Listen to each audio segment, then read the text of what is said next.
నమస్తే. 'అర్జున్ దాస్' ప్రధాన పాత్రలో నటించిన 'అంధకారం' మూవీ ఇప్పుడే నెట్‌ఫ్లిక్స్‌లో చూడటం జరిగింది.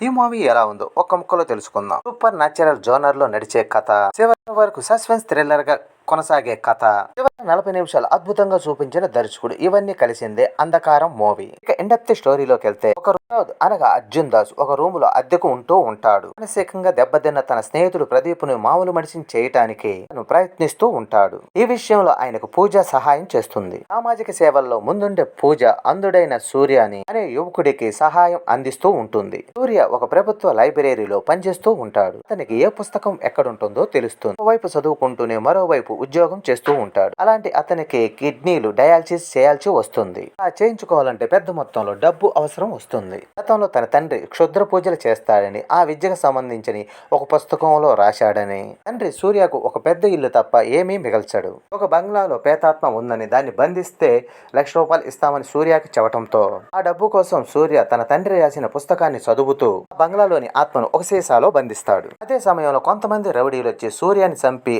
ఆ బంగ్లా కోసం అతని ఏలుముద్రలు తీసుకొని వెళ్తారు. ఆ సమయంలో అతను బంధించిన ఆత్మ సీసాలోండి తప్పించుకుంటుంది. తరచూ ఫోన్ కాల్ చేసి నన్ను ఎవరో చంపుతున్నారని పూజకు, వినోద్కి చెబుతూ ఉంటాడు. వాళ్ళ గదుల్లో నమ్మశక్యంగాని సంఘటనలు జరుగుతూ ఉంటాయి. వినోద్ చెబుతుంటే వాళ్ళ మాటలను స్నేహితులు లైట్ తీసుకుంటారు. మానసిక వైద్య నిపుణుని కలవమని సలహా ఇస్తారు. అప్పుడే తను డాక్టర్ ఇంద్ర పేరు వింటాడు. ఒక మానసిక రోగి చేసిన దాడి వల్ల గాయపడి 8 నెలల తర్వాత కోమాల నుండి బయటకు వస్తాడు డాక్టర్. ఇంద్రాని గురించి పూజ వినోద్కి చెబుతుంది. అయితే తన కొన్ని కారణాల వల్ల ఇంద్రాని కలవలేకపోతాడు. వినోద్ సమస్య గురించి ఆలోచించేస్తున్న పూజకి సూర్య హత్య గురించి తెలిసి షాక్ అవుతుంది. ఎవరికి ఎలాంటి హాని తలపెట్టని సూర్యని ఎవరు హత్య చేశారు అనేది ఆమెకు అర్థం కాదు. సూర్య తండ్రి క్షుద్ర మాంత్రికుడని, సూర్య కూడా ఆత్మలతో మాట్లాడతాని ఆమెకు తెలుస్తుంది. సూర్యను ఎవరు చంపారు, వినోద్ని చంపుతామని బెదిరిస్తుంది ఎవరు, డాక్టర్ ఇంద్రాణిపై వినోద్కి అనుమానం ఎందుకు వచ్చింది, పూజకి ఎలాంటి నిజాలు తెలిసాయి, దేశాలోండి తప్పించుకున్న ప్రేతాత్మ ఎవరిది, ఇలాంటి ఆసక్తికర విషయాలు తెలుసుకోవాలంటే మూవీ చూడాల్సిందే. ఒకవైపు వినోద్,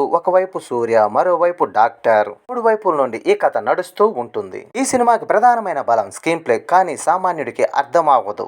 ఇటు వినోద్, అటు సూర్య పాత్రలు సమర్థవంతంగా చూపించాడు. సన్నివేశాలు ఇంట్రెస్టింగ్ గానే ఉంటాయి, కానీ ఏం జరుగుతుంది అనేది ప్రేక్షకుడికి అర్థం కాదు. చివరి 40 నిమిషాలు చేరుకునే టైంకి విషయం ఏమిటనేది అర్థమవుతుంది. ఈ మూవీకి సినిమాటోగ్రఫీ, విజువల్స్ బాగున్నాయి. నేపథ్య సంగీతం, ఎడిటింగ్ ఈ కథకు ఇంకా బలాన్ని చేకూర్చాయి. అర్జున్ దాస్, వినోద్ కిషోర్ నటన హైలైట్ గా నిలుస్తాయి. చివరి 40 నిమిషాలు అంటే తానంతా తాను దర్శకుడు రివీల్ చేసే వరకు కూడా ఏం జరిగిందనేది ఆడియన్స్ గెస్ చేయలేరు. అలా స్క్రీన్ ప్లే కొనసాగటం నిజంగా దర్శకుడు గొప్పతనమే. ఆయన చేసిన మ్యాజిక్ అర్థమైన వరకే గాని ఈ కంటెంట్ కు మార్కులు ఇవ్వలేం.